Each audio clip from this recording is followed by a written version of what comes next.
श्रीमत्पराङ्कुरपदाम्बुजभृङ्गराजं श्रीभट्टनाथपरकालमुखाब्जमित्रं श्रीवत्ससिंहचरणं यतिराजमीडे यत्पदाम्बोरुगद्यान विद्वत्तादेशकल्मषः पत्तुतामुपयातोऽहं यमुनेयं नमामि तम्। नमो नमो यमुनाय यमुनाय नमो नमः।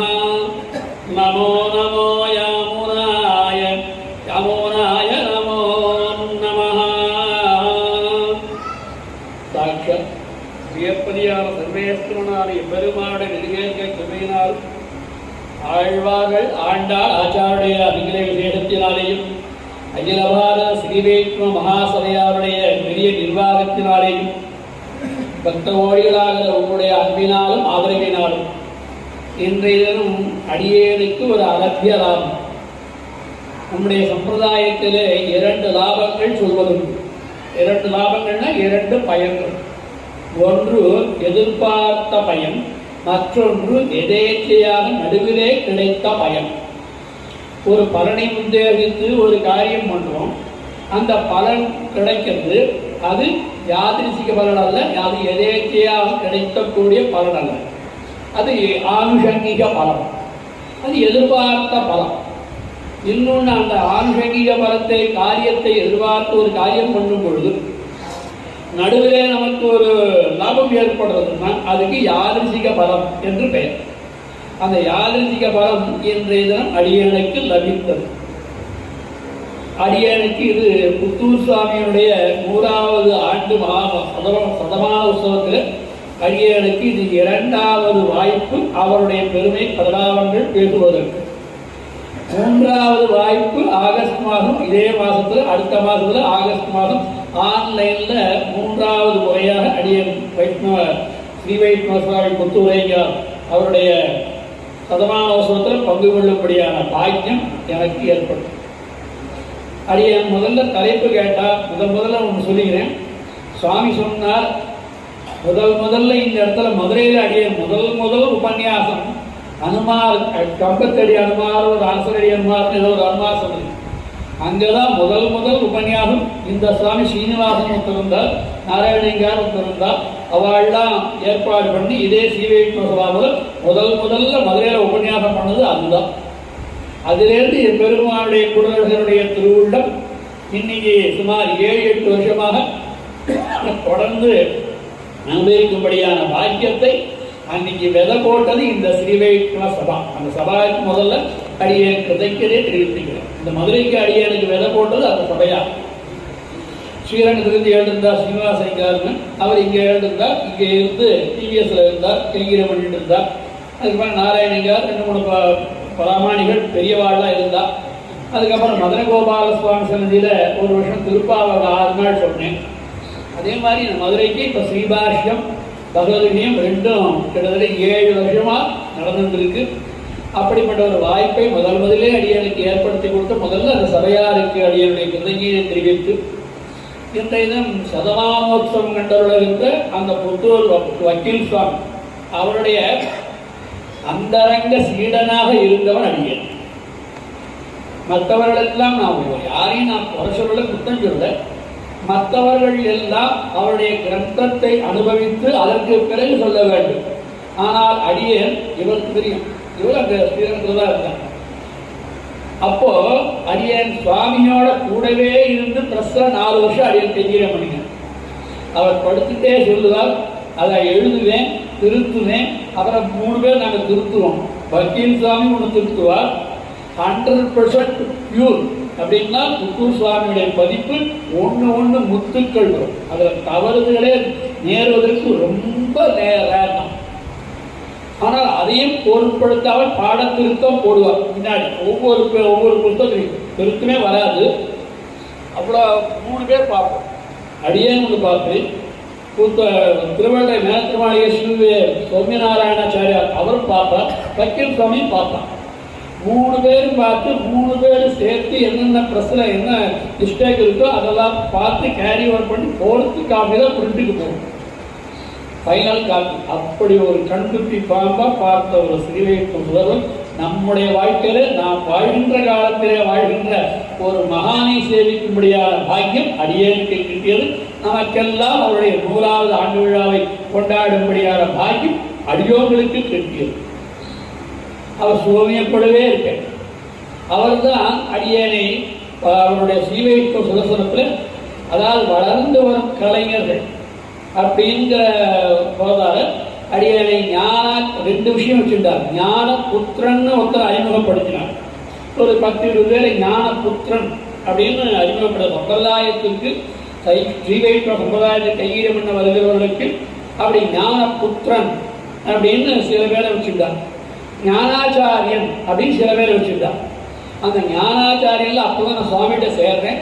நான் பாம்பேல உத்தியோகத்திலிருந்து பாம்பேல உத்தியோகத்தை விட்டுட்டு சுவாமி இதில் போட்டிருந்த ஸ்ரீவைகுண்ட போட்டிருந்தா கைங்கரிய மண்டலத்து மனுஷாளோடும் அடியன் போய் சேர்ந்தேன். அப்போ சேர்ந்த உடனே ஞானாச்சாரியன் அப்படிங்கிற விருது அடியனுக்கு கொடுத்தான். அந்த சுதர்சன பத்திரிகையில எழுதினார். 1.5 பக்கம் அடியனை பற்றி எழுதினார் புத்தூர் சுவாமி. அதனால் அந்த சம்பந்தம் அவரோடு கூட 3 வருடங்கள் 4 வருடங்கள் அடியன் அச்சு எழுத்து பார்த்துருக்கேன். அப்போல்லாம் எழுத்து கோக்கர் தானே, கம்ப்யூட்டர்லாம் கிடையாது, எழுத்து கோக்கர் தானே.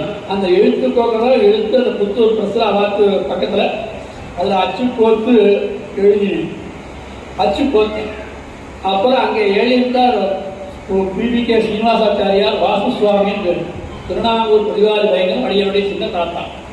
அந்த தாத்தாட்ட ஸ்ரீவசமூஷண காலக்ஷேபம் அவர்கிட்ட ஆச்சு. புத்தூர் சுவாமிகிட்ட காத்தாடு இதெல்லாம் கைங்கரியம். அதில் சாப்பிட்றதுக்கு 1 மணி நேரம் விடுவார். அந்த 1 மணி நேரத்தில் எங்கள் தாத்தாடு சின்ன தாத்தாடு ஸ்ரீவசமூஷண காலக்ஷேபம் அவள் ப்ரெஸ்ஸோடைய பக்கத்திலே ஒரு ஆறுக்கு அந்த ஆத்திலேயே குடியிருந்தார் பிபிகே திருநாங்கூர் ஸ்ரீனிவாசாச்சாரியா சுவாமி வாசு சுவாமின்னு பிரசித்தமான அவர். அவர்கிட்ட ஸ்ரீவசமூஷணம் ஆச்சு.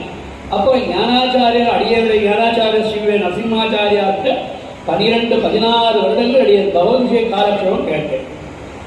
எபெருமானார் சந்தையில் நித்தியப்படி அந்த வருவதற்கு முன்னாடி நான் போய் எல்லாம் எடுத்து வச்சு உட்காந்து 12 வருஷம் 16 வருஷங்கள் இதுலேருந்து ஆரம்பித்து 3ஆம் பத்திலேருந்து ஆரம்பித்து கடைசி வரைக்கும் ஆகி திருப்பி அடியேனுக்கு மட்டும் முதல் 3 பத்துக்கள் சொன்னான். அடைவடைஞ்சான் அரும்பதம் ஜீயர் அரும்பதம் அதெல்லாம் சேர்த்து காலக்ஷேபம் 22 வருஷம் சொல்லியிருக்கார் பாபுஜி. 1 நாள் இல்லை 2 நாள் இல்லை 1 மாதம் இல்லை 2 மாதம் இல்லை 22 வருஷம் பௌதிக காலக்ஷேபம். அதில் அடியே 16 வருஷங்கள் உபயோகிக்கும்படியான பாக்கியம் பெற்றேன். அவர்கிட்ட சீத்தத்தோடு அருள் பெற்றவன் அடியேன் என்று சொல்வதற்காக சொன்னேன். இது புத்தூர் சுவாமியோட அடியேனுக்கு இருக்கக்கூடிய ஒரு சம்பந்தம்.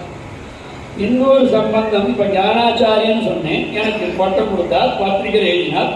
அடுத்ததாக முதலிலே திருப்பாவை உபன்யாசம் பண்ணேன். எங்கே? புத்தூர் உறையூர் தாயார் சபையில் கமலவல்லி நாச்சியார் சபையில் 1990. அப்போதான் முதல்ல ஆரம்பித்தேன் திருப்பாவை 30 நாள்.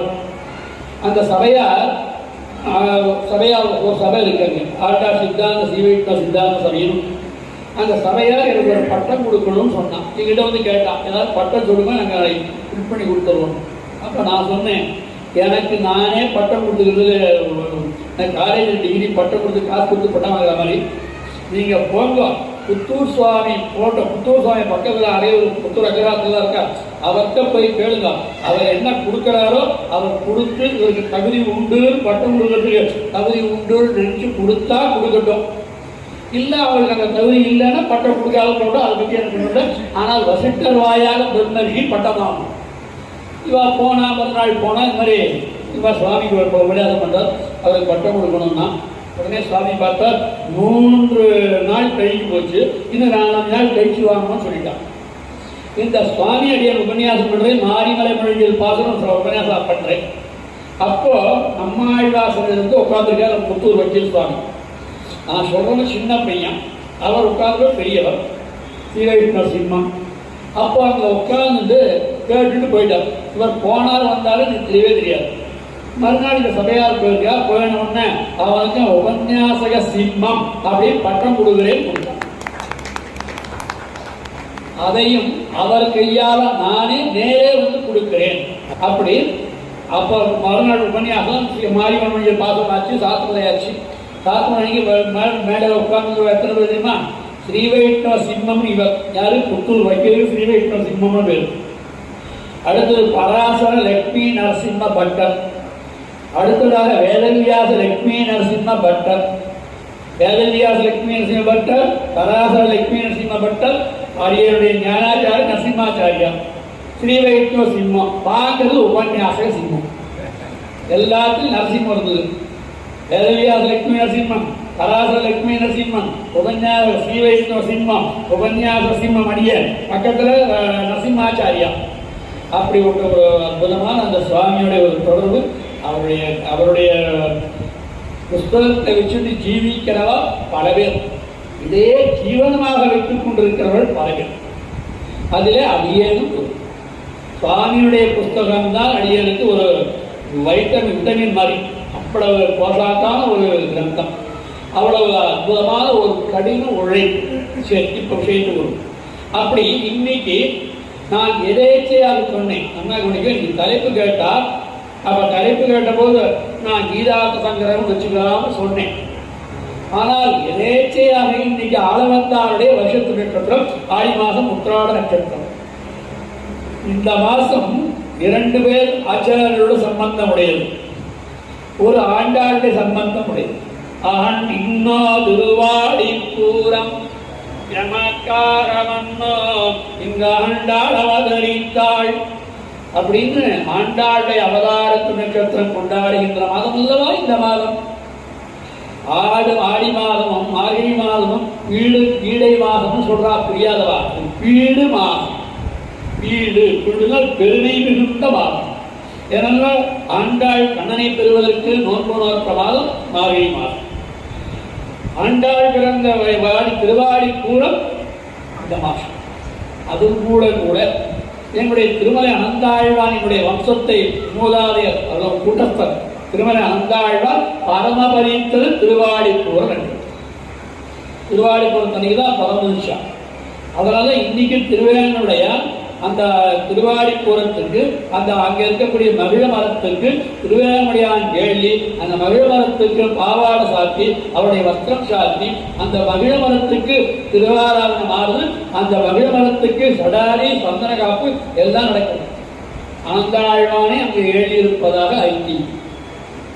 மகிழ மரம் ஏன் மகிழ மரம் தேர்ந்தெடுத்தார்னா அது துளாராசிக்காரர்களுக்கும் சித்திரை நட்சத்திரக்காரர்களுக்கும் உகந்த மாதம் அந்த மாதம். அதனால ஒவ்வொரு மாதத்துக்கு ஒரு நட்சத்திரம் போட்டிருக்கான். 27 நட்சத்திரத்துக்கு 27 மாதங்கள். அந்த மாதிரி மகிழ மரம் என்பதுதான் சித்திரை நட்சத்திரத்தில் அவதரித்த முதலடி ஆழ்வார் அதே அவதாரத்து நட்சத்திரம் தான். அடியேனும் சித்திர நட்சத்திரம் தான். ஆனால் மாதம் தான் வேற இருக்கட்டும். ஆக அப்படி பெருமானுடைய கடாட்சத்தினாலே இன்னைக்கு அந்த சுவாமியுடைய பிரபாவத்தை பேசுவதனாலே குரு பிரகாசே தீமா நம்ம பெரிய பாக்கியம் பண்ணிடணும். என்ன பாக்கியம் பண்ணிடணும்? ராமானுடைய 1000வது கொண்டாடும்படியான வருஷத்தை இருக்கும்படியாக கொண்டாடும்படியான வயசுல நகரத்துல இருக்கும். அந்த பாக்கியத்தை பண்ணிடணும். பெருமானால 1000வது கொண்டாடணுமா? எல்லாரும் 1017 2017 எல்லாரும் கொண்டாடிடுமா? ஆனால் பாருங்க, அதுல கூட ஒரு சின்ன சங்கல்பம். அந்த 1000வது வருடத்திலே நான் சிவபெரும்போதிலே 10 நாட்கள் இருந்து 10 நாட்கள் பெரிய பெரிய வித்வான்களை போட்டு உபன்யாசங்கள்ல ஏற்பாடு பண்ணி விற்கோ கம்பெனிக்காக அதை ஏற்பாடு பண்ணியிருந்து அடியை நிர்வாகம் பண்ணியிருந்தேன். அது 10 நாள் ஸ்ரீபெரும்புதூர்லயே இருந்து 2 வேளையும் பெருமானார் புறப்பாடு, சாயங்கால உபன்யாசம், கண்காட்சி, பொருட்காட்சி எல்லா காட்சியும் நடந்தது 2017. அது ஒரு பாக்கியம். 2வது இப்போதான் ஒரு 4 நாளைக்கு முன்னாடி காட்டு முன்னாளுடைய ஆளவந்தாருடைய சன்னதி சம்புரோக்ஷணமாச்சு. அதை சேவிக்கும்படியான பாக்கியம் அடியேன் பெற்றேன். ஆளவந்தாருடைய காட்டு முன்னாளுடைய அந்த சன்னதியிலே அவருக்கு சம்புரோக்ஷணாச்சு. அதையும் சேவிக்கும்படியான பாக்கியத்தை பெற்றவர்கள் நாம் எல்லாருமே. அப்படி ஆளவந்தாருடைய நட்சத்திரம் இன்னைக்கு. அதை தவிர தெற்காழ்வாங்க ஒரு சுவாமி, அவருடைய வம்சங்கள் பிரசித்தியா தெரியல. சில ஆச்சாரருடைய வம்சங்கள், சில ஆச்சாரருடைய பிரபாவங்கள் இந்த உலகத்துக்கு தெரியாமையே போயிருக்கு. அதை அவ புகழை விரும்பவில்லையா, இல்லை வேற வேற வசதி இல்லையான்னு தெரியல. இந்த காலத்துல ஏதோ மீடியாஸ்லாம் இருந்திருக்கும், அந்த காலத்தில் அதெல்லாம் ஒன்றும் இல்லையோ, இல்லை சில ஆழ்வார்கள் தங்களுக்கு பிரசித்தி வேண்டாம்னு இருக்கிறாளோ இல்லை.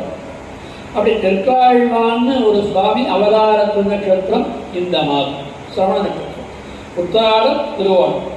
ஆக தெற்காழ்வான் அவதரித்த திருநட்சத்திரம். ஆக இப்படிப்பட்ட முப்புரிமூட்டின மாதம். எதேச்சியாக இதே கீதார்த்த சங்கரம் சொல்ல போறேன்.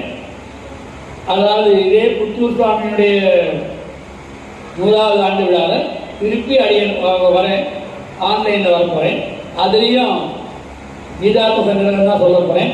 ஆனால் அது சுவாமி வேதாந்த தேசியன் அருளிய தமிழ் பிரபந்தம். இது ஆளவந்தாருடைய சம்ஸ்கிருத பிரபந்தம். அந்த விஷயத்தை புரியணும். அதுக்கு பேர் கீதார்த்த சங்கிரகம் தான். இப்போ கீதார்த்த சங்கிரகம் கூட அளவந்தார் சொல்லிடலாம். என்னால் அவர்களெல்லாம் பெருமானுடைய கடாட்சம் பெற்றவர்கள் அல்லவா, மணக்கால் நம்பி கடாட்சம் பெற்றவர்கள் அல்லவா, உயர்கொண்டால் கடாட்சம் பெற்றவர்கள் அல்லவா, ஆதவுடைய கடாட்சம் பெற்றவர் அல்லவா, ஆமுதல்வன் தத்தேத்தி என்ற அந்த கடாட்சம் பெற்றவர் அல்லவா அளவந்தார். ஆகையினாலே அளவந்தாருக்கு எம்பெருமானுடைய கடாட்சம் பெற்றவர்கள் ஆழ்வார்கள். ஆழ்வாருடைய பரிபூர்ண கடாட்சம் பெற்றவர் நாதமுடிகள். நாதமுடைய பரிபூர்ண கடாட்சம் பெற்றவர் உயர்கொண்டாருடைய கடாட்சம் பெற்றவர் மணக்கால் நம்பி. மணக்கால் நம்பியினுடைய கடாட்சம் பெற்றவர் ஆளவந்தார். அப்படிப்பட்ட இந்த ஆளவந்தார் யமுனை துறைவன் திருநாமம். ஆண்டாள் திருப்பாவையில தூய பெருநீர் யமுனை துறைவனை அவ்விடத்திலே வானமாமலை ஜீயசுவாமி தன்னுடைய அவதேசத்திலே காட்டுகிறார். இவ்விடத்திலே யமுனை துறைவன் என்பது ஆளவந்தாரை என்று அவ்விடத்திலே சுவாமதேசத்திலே காட்டி அருள்கிறார். அப்படி அளவந்தாருடைய வைபவம் காதமான வைபவம். அந்த சரித்திரம் எல்லாம் அவங்களுக்கு எல்லாருக்குமே தெரியும். அளவந்தார் சரித்திரம் தெரியும். பட்டத்து மகிழ்ச்சிட்ட போய் அந்த மகிழ்ச்சி தான் கொடுத்தார் பட்டம் அளவந்தார்னு. அப்படி அந்த வியாபாரங்கள்லாம் அவங்களுக்கு தெரியும். அதில் இப்போ நம்ம நேர அவருக்கு பக்திவைலட்சண்யம் வைலட்சண்யம் கிரந்தத்தை அருளியவருடைய பிரபாவம் அர்த்தம். அடுத்ததாக அந்த பொருளினுடைய அந்த நூலினுடைய பெருமை, அது கிரந்த வைலட்சண்யம். எப்பொழுதுமே ஒரு கிரந்தம்னா அதுக்கு 3 சிறப்புகள் சொல்ல வேண்டும். ஒன்று, அதை எழுதியவர் அல்லது அருளியவருடைய பிரபாவம் பெருமைகள். அந்த நூலினுடைய பெருமை, மற்ற நூலிற்கும் இந்த நூலிற்கும் என்ன வித்தியாசம், இதில் எது உயர்ந்தது எது தாழ்ந்ததுன்னு அல்ல, இதை காட்டும் இது என்ன சொல்றது, அதை காட்டும் இதுக்கு என்ன பெருமை என்று அந்த கிரந்தத்தினுடைய பெருமை பேசும். மூன்றாவது, அந்த நூலிலே சொல்லப்பட்டிருக்கக்கூடிய விஷயங்களின் பெருமை, அது பிரதிபாத்திய வைலட்சண்யம். இப்ப வக்திரு வைலட்சண்யம் என்றால் இந்த கீதார்த்த சங்கிரகம் அவருடைய அளவந்தாருடைய பிரபாவம் உங்களுக்கு எல்லாருக்கும் தெரியும். அடுத்ததாக இப்ப என்ன பண்ணணும், அடுத்தது கிரந்த வைலட்சண்யம்.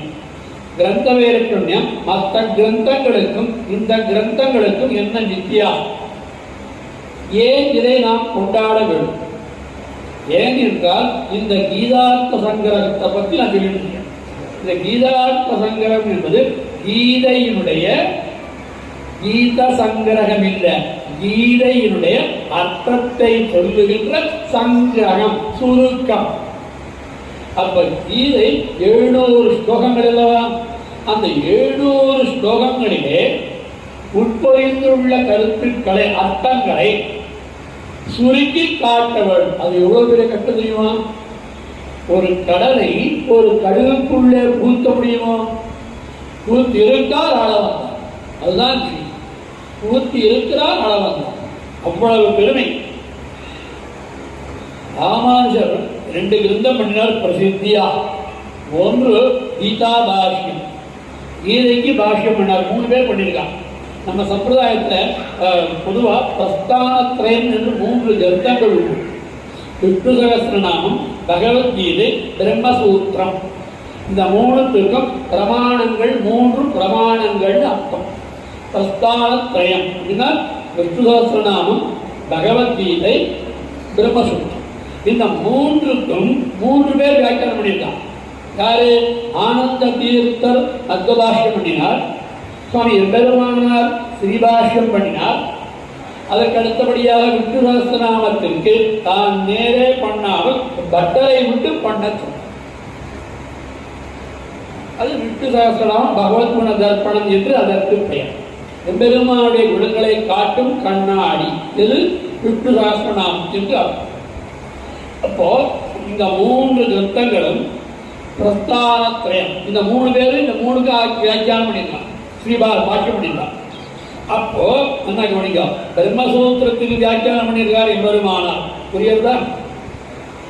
அதுக்கு பிரம்மசூத்திரம் வியாக்கியானம் பண்ணுவதற்கு வியாக்கியானம் பண்ணின யாருக்கு? ராமானுஜருக்கு முன்னாடி இருந்த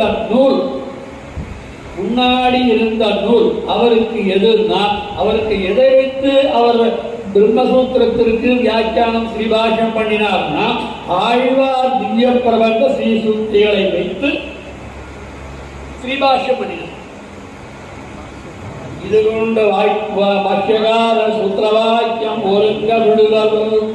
அப்ப திருவாய்மொழி முதலான பிரபந்தங்களிலே என்ன சொல்லப்பட்டிருக்கிறதோ அதை கருத்தில் கொண்டு அதை சம்ஸ்கிருதத்திலே சொல்லியிருக்கிறார் சுவாமி எம்பெருமானார். சுவாமி புத்தூர் சுவாமி ஞாபகம் சொல்லிவிடும். இதே புத்தூர் சுவாமி உபய வேதாந்த ஐக்கிய கண்டியம் அப்படின்னு ஒரு கிரந்தம் பண்ணியிருக்காங்க.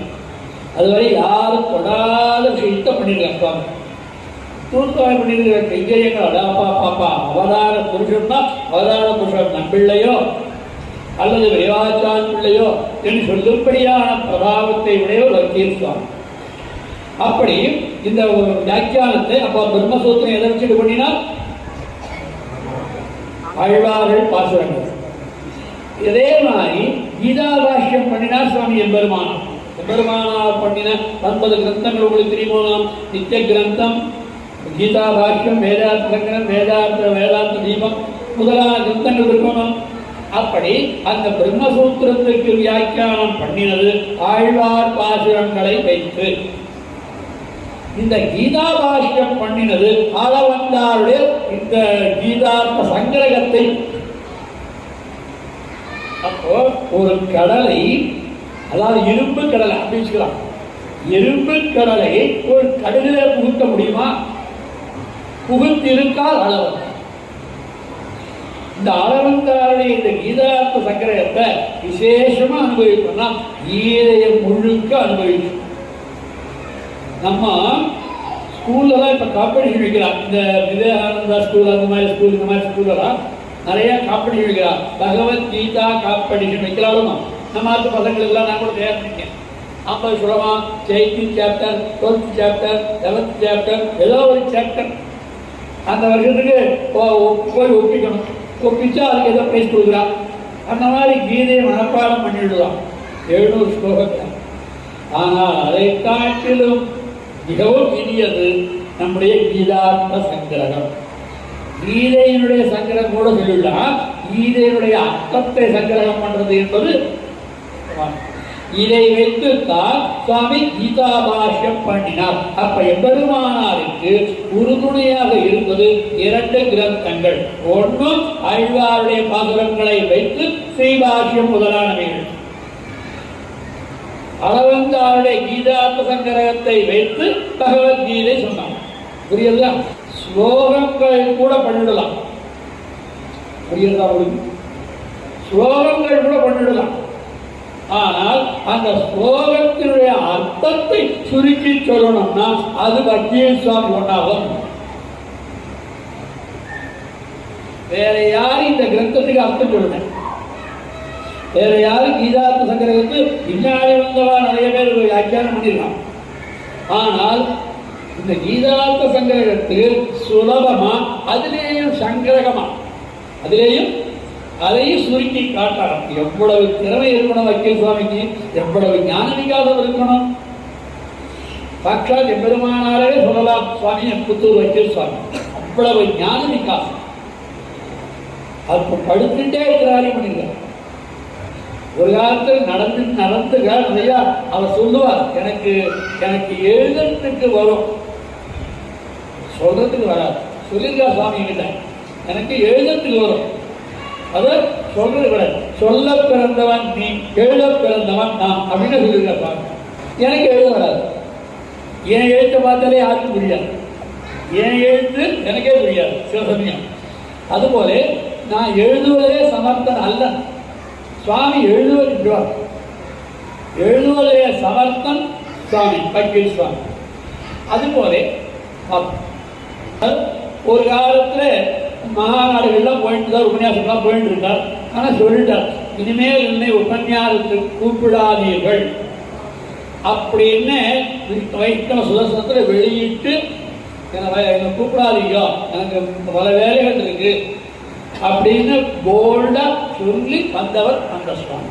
அப்போ கீதார்த்த சங்கரகம் இப்போ கஷ்டம்னு சொல்லிட்டேன்னா, கீதார்த்த சங்கரகம் கஷ்டமா? அதை விட கஷ்டம் அதுக்கு அர்த்தம் எழுதி.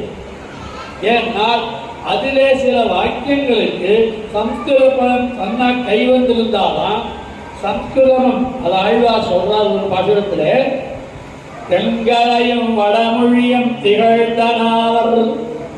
இங்க தெங்கலை வடகலையும் சண்டை போட்டு மாட்டான், வடகலையும் இல்லை தெங்கலையும் இல்லை சண்டையும் இல்லை. வடகலையும் தென் தமிழும் திகழ்ந்தனாவர். இதுதான் ஆழ்வார் காட்டுகின்ற ஸ்ரீ ஊவே உபய வேதாந்த வித்வான் அப்படி போட்டுருக்கோம். ஸ்ரீ ஊவே, ஊவேன்னு என்ன? உபய வேதாந்த வித்வான். உபய என்னால் இரண்டு, அப்ப ரெண்டுனா என்ன?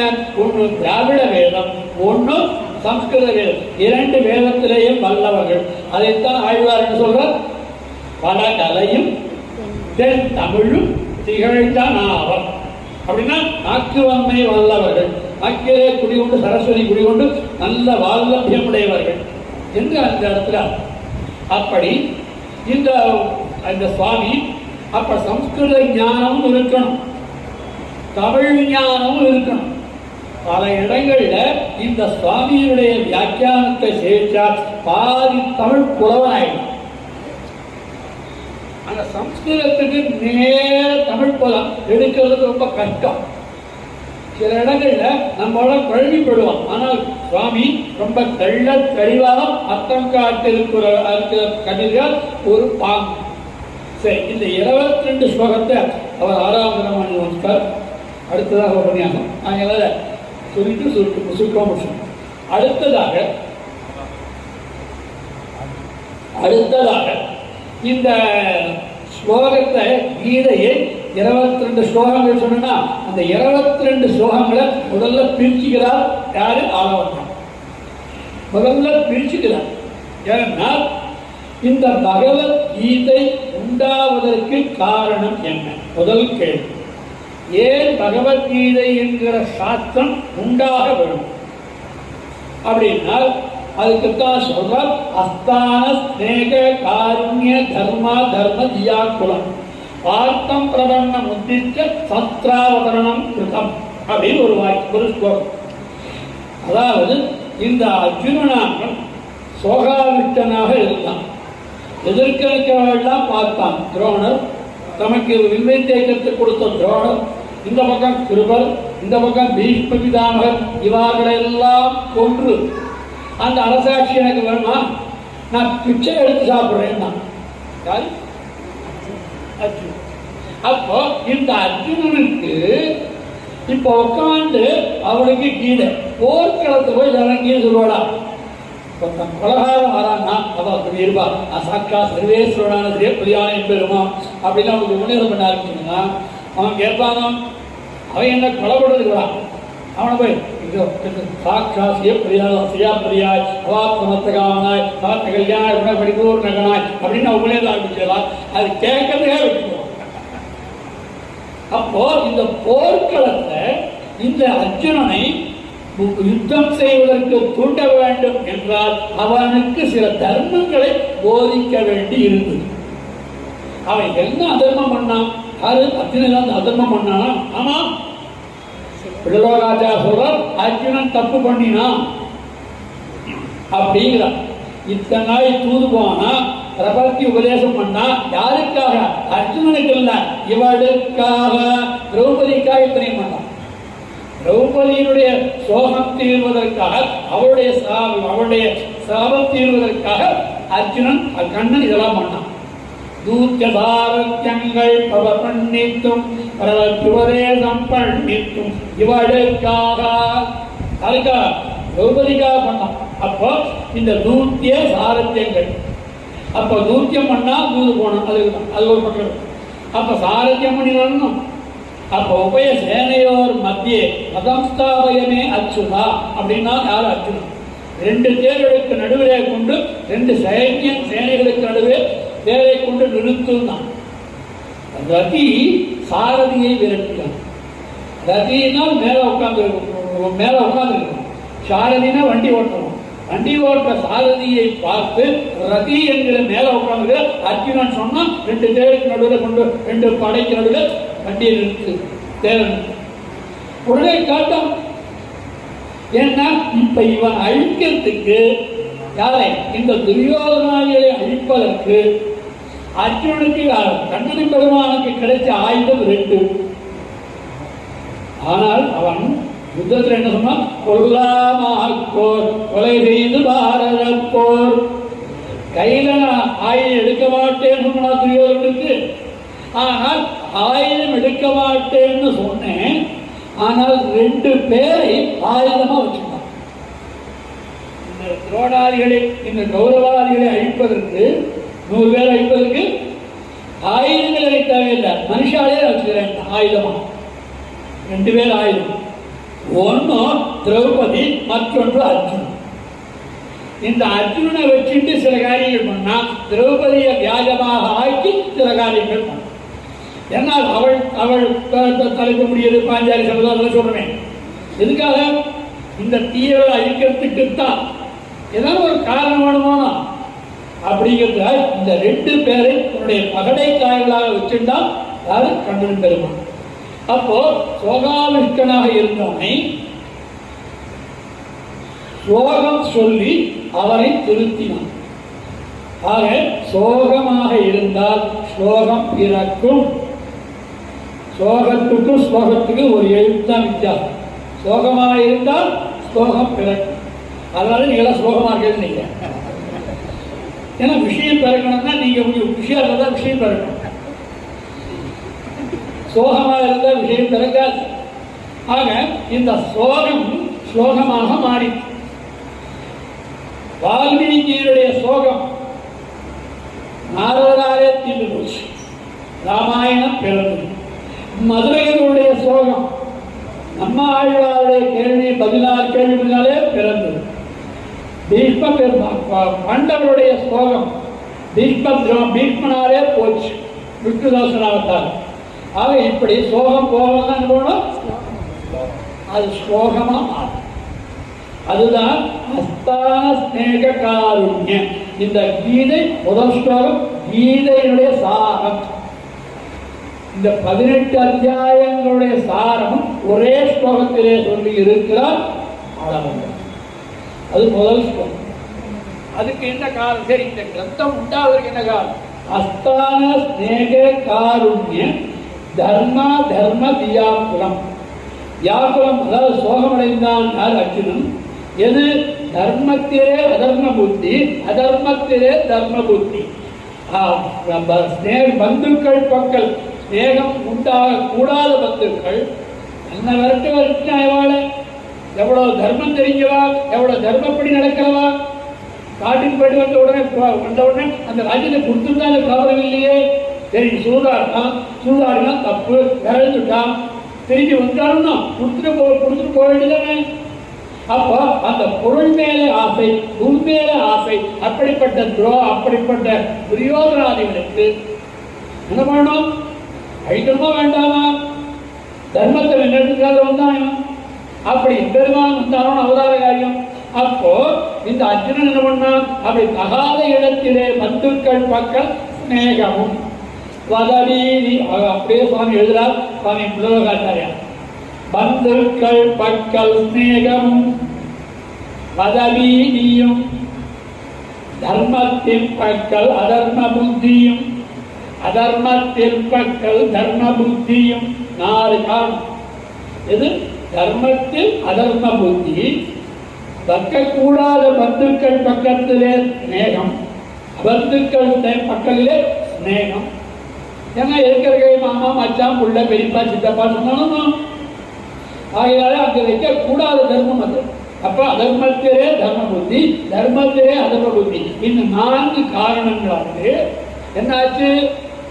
இந்த கீதை உண்டாச்சு. அஸ்தான ஸ்நேக காருண்ய தர்ம தர்ம தியாகுலம் ஆர்த்தம் பிரபன்னம்.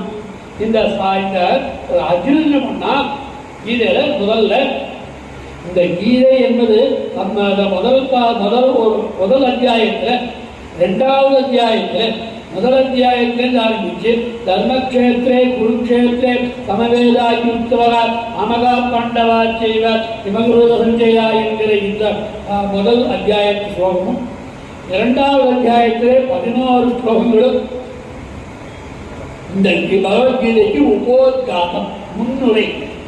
அப்ப எங்க தொடங்குறது அப்படின்னா நத்வேவாகம் ஜாதுநாதம் நத்வம் மேமே ஜனாதிபாக நதேவன பவிஷ்யாமஹ சர்வே வயமதப்பரம் தேயினோர்மின் யதா தேகே பூமாரம் யௌவனம் ஜராத் அதா தேகாந்தர பிராப்தி தீரத்தத்ர முஷ்யதி என்று அவ்விடத்திலே தான் கீதை ஆகும்.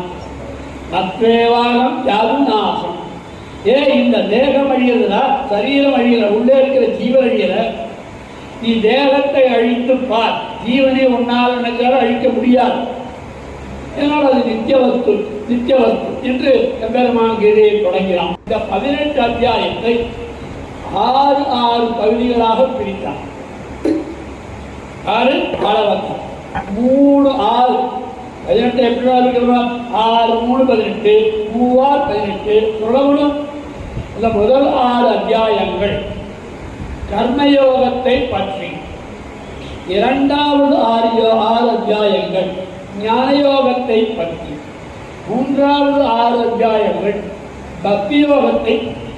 அப்ப கர்மயோகம், ஞானயோகம், பக்தி யோகம், இந்த 3ஐ பற்றி 3 18 அந்த 3 ஸ்லோகங்களினாலே. அப்ப 1வது ஸ்லோகம் என்பது எதுக்கு காரணம்? இந்த நூல் கிரந்தம் அவதரிக்க காரணம். 2 3 4 இந்த 4 ஸ்லோகங்களும் என்ன 3 பிரிச்சு கர்மயோகத்தை பற்றி 6 அத்தியாயங்களும், ஞானயோகத்தை பற்றி 6 அத்தியாயங்களும், பக்தி யோகத்தை பற்றி 6 அத்தியாயங்களும், 3 18 அத்தியாயம். இந்த 18 அத்தியாயத்தை 3 பிரிச்சுட்டாரா? இது ஒரு அனுபவம். அதற்கு பிறகு 5வது அத்தியாயம் தொடங்கி 5வது அத்தியாயம் என்பதுதான் இந்த கீதார்த்த சங்கிரகத்தினுடைய முதல் ஸ்லோகமாக. அந்த கீதார்த்த சங்கிரகத்தில் முதல் ஸ்லோகம் இது 5வது அத்தியாயத்தினுடைய சாமி. அதற்கு பேர் என்ன? அர்ஜுன விஷாத யோகம். அர்ஜுன விஷாத யோகம். அதாவது சில இடங்கள்ல சுவாமி புத்தூர் சுவாமி அண்ணா கவனிச்சுவாங்க. புத்தூர் சுவாமி சில இடங்கள்ல இந்த தலைப்பு இடும்போது எம்பெருமானார் கீதா பாஷ்யத்தை வைத்து தலைப்பிடுகிறார். சில புஸ்தகத்தில் சில பேர் இது போட்டிருப்பான், புஸ்தகத்தில் இந்த யோகம் அந்த யோகம் போட்டிருப்பான். ஆனால் புத்தூர் சுவாமியுடைய வியாக்கியானத்தில் அந்த உலகத்தில் பல கீதைகள் இருக்கு, பல கீதைக்கு பல பேர் அர்த்தம் எழுதியிருக்கான். ஆனால் அவர்கள் சில தலைப்புகள் கொடுத்துருக்காங்க. அந்த அத்தியாயத்துக்கு, முதல் அத்தியாயத்துக்கு, 2வது அத்தியாயத்துக்கு அப்படின்னு கொடுத்துருக்காங்க. ஆனால் புத்தூர் வக்கீல் சுவாமி அதில் என்ன பிரபாவம்னா அந்த அத்தியாயத்திலே பிரதானமாக எம்பெருமானார் சொல்ல வந்த அர்த்தம் என்ன என்று எம்பெருமானாருடைய வார்த்தையையும் ஆளவந்தாருடைய இந்த கீதார்த்த சங்கிரகத்தினுடைய வார்த்தையையும் எடுத்து வச்சுட்டு தலைப்பிடுகிறார். எவ்வளவு பெரிய கட்டம்! பொதுவாக இருக்கிற விஷயத்தை சொல்லிட்டு போயிடலாம். ஆனால் உள் புகுந்து ஆராய்ந்து அதை பெரியவர்கள் எல்லாரும் ஒத்துக்கொண்ட சாஸ்திரம். சுவாமி எழுதினது ஒத்துக்கொண்டது. அதே போல அந்த முதல் ஸ்லோகம் 5வது ஸ்லோகம் அர்ஜுன விஷாத யோகம். அடுத்ததாக இரண்டாம் அத்தியாயம். இது முதல் அத்தியாயத்தினுடைய அர்ஜுன விஷாத யோகம், மஸ்தான ஸ்நேகாருண்யம் அப்படி சாஸ்திரம் பிறந்ததற்காக காரணம். அடுத்ததாக இரண்டாவது அத்தியாயம் சாங்கிய யோகம். நான் 18 அத்தியாயம் நம்ம சொல்ல போகிறது உங்களுக்கு சுருக்கமாக சொல்லுவேன்.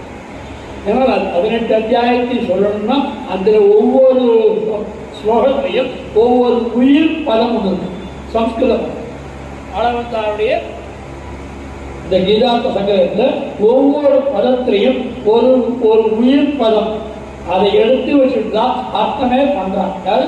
சுவாமி ஆளவந்தார் கீதாந்த சங்கரம் பண்ணுது. அந்த கீதையில இருக்கக்கூடிய உயிர் ஒரு ஸ்லோகம் 50 ஸ்லோகம் இருக்குன்னா 50 ஸ்லோகத்துல நான் ஏதாவது ஒரு ஸ்லோகத்துல 22வது ஸ்லோகமோ அல்லது 23வது ஸ்லோகமோ அல்லது 17வது ஸ்லோகம் ஏதோ ஒரு ஸ்லோகத்துல ஒரு பதம் அந்த அத்தியாயத்துக்கு உயிராக இருக்கக்கூடும். அதுக்கு தமிழ்ல உயிர் பதம்னு சொல்லுவோம். இப்ப திவ்ய பிரபந்தங்கள்ல கூட எடுத்துக்கலாம். ஒரு சின்ன உதாரணத்துக்காக திருப்பாவையில முதல் பாசுரத்திலே உயிர் பதம் எது அப்படின்னா நாராயணனே. அதுவும் அது ஒரே பதம் தான். திருப்பாவை 30க்கும் உயிர் பதம் எது? நாராயணனே நமக்கே பறை தருவார். இந்த 3 பதங்கள் தான் உயிர் பதங்கள். இதை திருப்பாவிப்போ இந்த சரீரம் தாங்கணும்னா உள்ள ஜீவாத்மா உயிரோடு இருக்கணும் வேண்டாம். அப்போ அந்த கருப்பொருள் சொல்லுவான் உயிர் பொருள். அந்த உயிர் பதம் அந்த பதத்தை வச்சுட்டு தான் மேலே கட்டளை கட்டணும். அப்படி இந்த முதல் 3 அத்தியாயங்கள் இப்ப பிரிச்சுட்டுமா? முதல் 3 அத்தியாயங்கள் கர்மயோகத்தை பற்றி, அதுல யோகம்னா என்ன கர்மம்னா என்னன்னு போது. கர்மம் அப்படி அல்ல. கர்மம் என்றால் ஒரு கர்த்தாவினாலே செய்யப்படக்கூடிய காரியத்திற்கு கர்த்தஜன்யம் காரியம் இஸ் ஈக்குவல் டு கர்மம். ஒரு கர்த்தாவினாலே செய்யப்படுகிறது எதுவோ அதற்கு பெயர் காரியம். அப்படிப்பட்ட காரியம் என்பதை கர்மம் சொல்லும். அப்ப அந்த கர்மம்னா என்ன தெரியும்? அதாவது ஒரு காரியத்தை செய்தல். அப்ப யோகம்னா என்ன? அந்த காரியத்தை செய்யும் பொழுதும் இதற்காக செய்தேன், இப்படி செய்தேன், இந்த பலனுக்காக செய்தேன் என்று வஸ்து நிர்தேச, கால நிர்தேச, பல நிர்தேசங்கள் 3ம் இல்லாமல் கர்த்திருத்தியாகம், அமதாத்தியாகம், கோத்திருத்தியாகம் என்பதை உள்ளிட்டு செய்யக்கூடியது யோகம். இவ்வளவு ஸ்பீடா சொன்னா எங்களுக்கு புரியுமா? இவ்வளவு ஸ்பீடா சொன்னா புரியுமா? அப்போ நான் செய்தேன் என்கிற எண்ணம் விடுதல், என்னால் செய்யப்பட்டது என்கிற எண்ணத்தை விடுதல், என்னை தவிர வேறு யாரால் செய்ய முடியும் என்கிற எண்ணத்தை விடுதல், அந்த பயன் அனுபவிப்பது நான் என்கிற எண்ணத்தை விடுதல். இதுதான் தியாகம். கர்த்த தியாகம், மமதா தியாகம், கோத்திருத்த தியாகம். நான் செய்தேன் என்னை தவிர ஜபம் பண்ணும் என்று உணர்வு அகங்காரத்தால் அதுதான் ஒழியம். அதைத்தான் தியாகம் என்று சொல்லுகிறோம். அதைத்தான் வேறு ஒரு பாஷையில சொன்னால் யோகம். பலனில் விருப்பம் இல்லாமல், அது காரியத்தில் தொடர்பில்லாமல், அந்த காரியத்தினாலே விளையக்கூடிய பலனில் தொடர்பில்லாமல், இதெல்லாம் யோகம். அப்ப கர்ம யோகம்னா நம்ம செய்ய வேண்டிய செஞ்சுட்டே இரு. கத்தல இருந்தால் தனியை பண்ணு, தோசை பண்ணு, இட்லி பண்ணு, பாத்திரம் திருப்பி பார்த்து ராத்திரி பண்ணு, மத்தியானம் பண்ணு, ராத்திரி பண்ணு, ராத்திரி பண்ணு, மத்தியானம் பண்ணு, ராத்திரி பண்ணு, ராத்திரி பண்ணு, மத்தியானம் தனியை பண்றதை தவிர நமக்கு வேற வேலை இருக்கா? சாப்பிடணும், தூங்கணும், சாப்பிடணும், தூங்கணும், தெரியும். நம்ம சாப்பிடுறோம் சாமி, நம்மள செய்ய காட்டுங்க. நம்மள சாப்பிட பிறந்தவா. அப்போ இதே பண்ணி பண்ணி பண்ணி பண்ணி பண்ணினாச்சு. அந்த டைம் வந்ததுன்னா நம்மளால அது பண்ணாம இருக்க முடியாது. ஸ்ரீரங்கத்தில் உதாரணம் சொல்றேன். ஸ்ரீரங்கத்தில் அடியே 40 ஆண்டாள் கோட்டிக்கு 4000 திவ்ய பிரபந்தம், சோத்திரபாடங்கள், கத்தியத்திரயம், எல்லா ரகசிய விஷயங்கள், ஜீவஜம்புடன் 300 ஆச்சாரியம், தத்துவத்திரயம், அர்த்தபஞ்சனை எல்லாம் சத்த சொல்லி வச்சுக்கேன். சுமார் 40 பேர் சொல்லி வச்சு ஆண்டாள் கோட்டி. அதுல அந்த 11:30 மணி ஆயிடுச்சுன்னா கிளாஸ் 11 மணிக்கு 11 12 அந்த 11 மணி ஆயிடுச்சுன்னா அவளுக்கு ஆற்றுல இருக்கு கொள்ளாது. சுவாமி சொல்லும்போது போயிடணும், சாமி சொல்லும்போது போயிடணுன்றது அப்படியே பழக்கமாயிடுச்சு. கிட்டத்தட்ட 17 வருஷம் நடந்தது சுவாமி.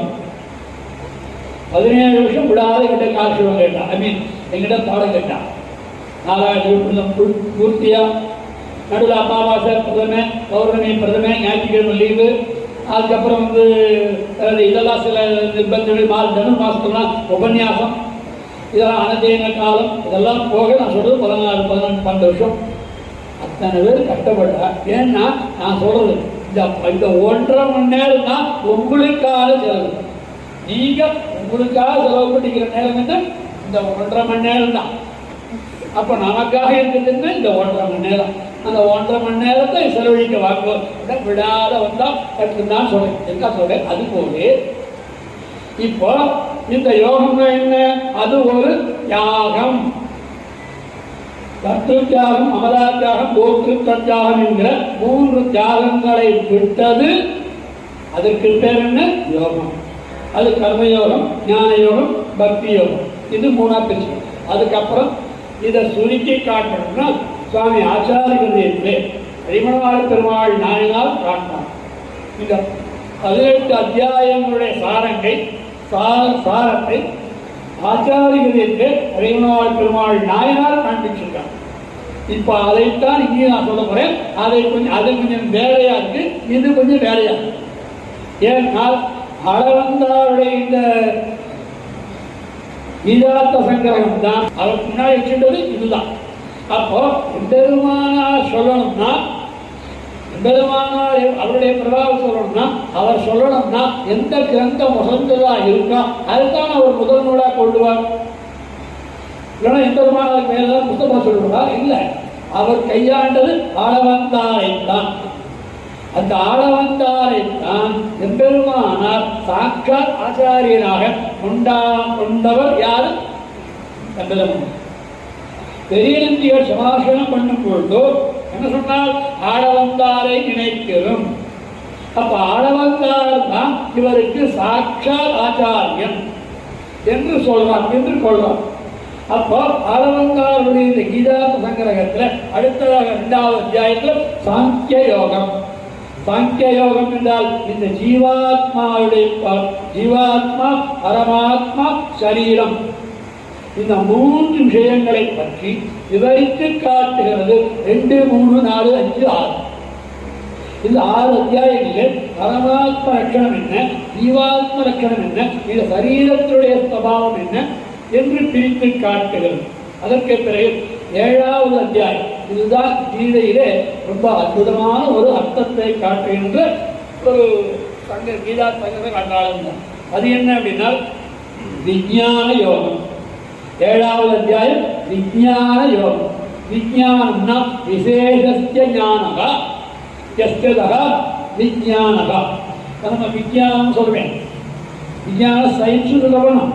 அவர் விசேஷஸ்ய ஞானக விஞ்ஞானக, ஒரு ஞானத்திலே ஏற்படக்கூடிய தெளிவிற்கு என்ன பேரு? விசேஷ ஞானம்.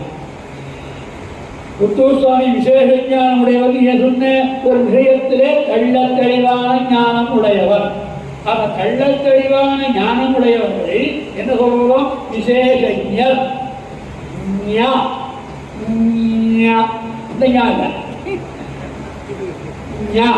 அப்படின்னா ஞானத்துக்கு சுருக்கி எழுத்து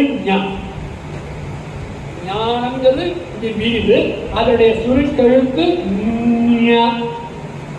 இங்கு இப்படி அந்த எம்பெருமான் ஞான். அப்ப விசேஷஸ்ய ஞானக விஞ்ஞானக. அப்ப அந்த விசேஷ ஞானம் என்ன? ஆத்மாவை பற்றிய ஞானம், பரமாத்மாவை பற்றிய ஞானம், சரீரத்தை பற்றிய விசேஷமான ஞானத்திற்கு சொல்லுகிறது 7வது அத்தியாயம்.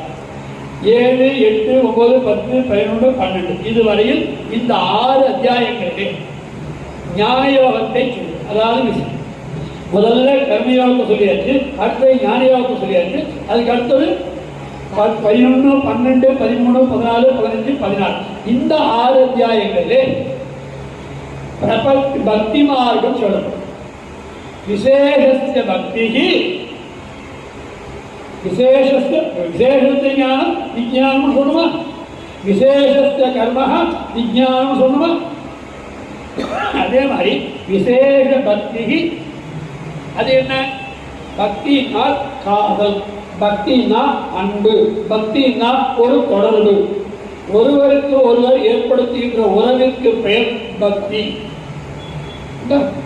அப்போ இந்த பக்தி என்பது அதிலே விசேஷ பக்தி என்ன? பக்தி என்பது பொது வார்த்தை, காமன் வேர்ட். அது எல்லாருக்கும் பொது, எல்லாரும் பக்தி உடையவாளா இருக்கான். யார் யாருக்கு கஷ்டம் வருதோ அவளுக்கு அப்பப்ப வந்துட்டு போகும். சில பேருக்கு பக்தி, யாருக்கு சில பேருக்கு பக்தி எப்போ வரும்? கஷ்டம் நிறையா வந்ததுன்னா கூட செய்வோம். பொண்ண விமானத்தை 10 தரிசனம் பண்றேன், 24 தரிசனம் பண்றேன், 108 கேட்கிறேன், பழைய பண்றேன், புளியோர் பண்றேன், துரியோர் பண்றேன், சக்கரை பொங்கல் பண்றேன், என்னவோ பண்றேன். ஆக அதுவும் பக்தி தான். ஆனால் அதிலே சுயநலம் கலந்த பக்தி இருக்கு. அப்போ அது இல்லாமல் இருந்தால் அது ஒருத்தியாருக்காகவாவது பண்ணு. வேதமதான் சொல்றது, ஸ்ரத்தாயோபவா, ஒரு காரியத்தை ஸ்ரத்தையா பண்ணு. இல்ல அஸ்ரத்தையோபவா, ஸ்ரத்தை இல்லாம ஸ்ரத்தையோடு பண்ணுகிறோம். அதனால அதுக்கு பேர் சாத்தம். திதி பண்றவே அதுக்கு பேர் சாத்தம். ஸ்ரத்தையோடு பண்ணணும். நம்ம அப்பா அம்மாவுக்கு யாருக்கும் பண்ணும்போது ஸ்ரத்தையோடு பண்ணணும். அதுக்கப்புறம் அப்போ என்னாச்சு? அந்த சாரத்தோட பண்றது. அப்ப விசேஷஸ்ய பக்தி அப்படின்னா என்ன அர்த்தம்? அந்த பக்தியினுடைய பக்தி என்பது பொதுவான வார்த்தை. விசேஷஸ்ய பக்திங்கிறது எம்பெருமானிடம் சரணாகதி பண்ணுதல், அது விசேஷ பக்தி. அந்த விசேஷ பக்தியை பற்றி 3 அத்தியாயத்திலே சொன்னார். அப்போ கர்மயோகத்தை பற்றி 6 அத்தியாயங்கள், ஞானயோகத்தை பற்றி 6 அத்தியாயங்கள், பக்தி யோகத்தை பற்றி 6 அத்தியாயங்கள். இவ்வளவு தூரம் சொன்னியே கண்ணா, எனக்கு ஒண்ணுமே புரியல. யார மாதிரி